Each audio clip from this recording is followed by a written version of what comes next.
Loué soit Jésus-Christ, qui nous a donné son Église, afin de rassembler tous les hommes dans l'unité de la vérité.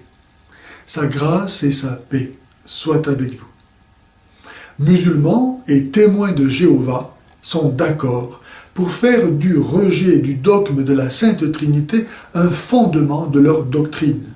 Ensemble, tel le deuxième calife ordonnant l'incendie de la bibliothèque sans prix d'Alexandrie, ou les talibans détruisant les statues géantes du Bouddha à Bamiyan, ils effacent toute trace de culture pour mieux imposer leur coupable ignorance, et osent réécrire l'histoire en affirmant que le dogme de la Sainte Trinité serait une doctrine païenne imposée par l'empereur païen Constantin à l'Église au concile de Nicée en 325. Or, le concile de Nicée n'a pas défini le dogme de la Sainte Trinité, ce que fera le concile de Constantinople en 381, mais celui de la divinité de Jésus. Et en conséquence condamner Arius et ses partisans pour qui Jésus n'était qu'un homme. En sorte que, en Arius, musulmans et témoins de Jéhovah ont déjà été condamnés. Il est vrai que l'empereur païen Constantin, qui s'était érigé en protecteur de l'Église, a eu le mérite de lui accorder la liberté de culte, et qu'il a grandement favorisé l'organisation matérielle du concile en prêtant sa résidence d'été de Nicée. Mais il n'a fait cela que pour tenter de pallier la division que faisaient courir à son empire les divisions théologiques des chrétiens.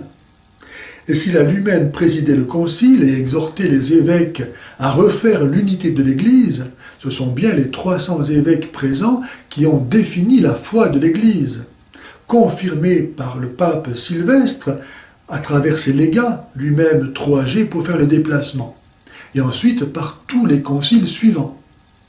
La meilleure preuve que ce concile n'a pas été celui de l'empereur Constantin imposant son paganisme à l'Église, et que lui-même a refusé la foi en la divinité de Jésus pour lui préférer la doctrine d'Arius et recevoir le baptême arien en 337.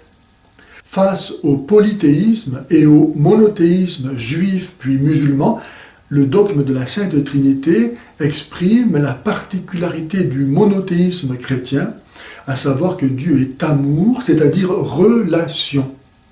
La meilleure preuve en est qu'il nous a créés, nous qui ne sommes pas Dieu, et qu'il nous parle, c'est-à-dire il entre en relation avec nous. Dieu est Dieu en relation. Parce que Dieu est amour, il est relation, fécondité, trinité. Dieu n'est ni un être solitaire, ni un être fragmenté dont nous serions les parcelles, comme le croit le Nouvel Âge. Dieu n'est pas plus un principe abstrait qu'il n'est une prolifération anarchique, ni un égoïsme, ni une dégénérescence, pas davantage une unité monolithique qu'une multiplicité d'évalués, mais une communion de personnes qui chacune et toutes ensemble sont le seul et même être divin. Dieu ne dépendant que de lui-même pour exister, s'engendre donc éternellement lui-même, en sorte que l'engendrant est dans l'engendré et l'engendré dans l'engendrant, qu'il engendre sans se défaire, se donne sans s'appauvrir. Se donnant à lui-même et en lui-même, il peut aussi se donner hors de lui-même et à autrui. Et c'est la raison pour laquelle il nous a créés.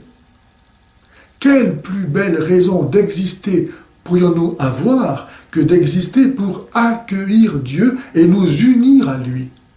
C'est ce que nous faisons lorsque nous accueillons Jésus, qui a dit « Qui vous accueille m'accueille, et qui m'accueille accueille celui qui m'a envoyé. » Ainsi, non seulement en accueillant ceux qui accueillent Jésus, nous accueillons Dieu, Mais encore, de proche en proche, c'est toute l'humanité qui reçoit le moyen d'entrer en relation avec Dieu et de trouver en lui son unité dans l'amour. Pourrait-il y avoir quelque chose de plus beau pour donner sens à notre vie et résoudre les problèmes de plus en plus dramatiques du monde contemporain? Si les gens savaient qu'ils vont en enfer, ils accueilleraient leur Sauveur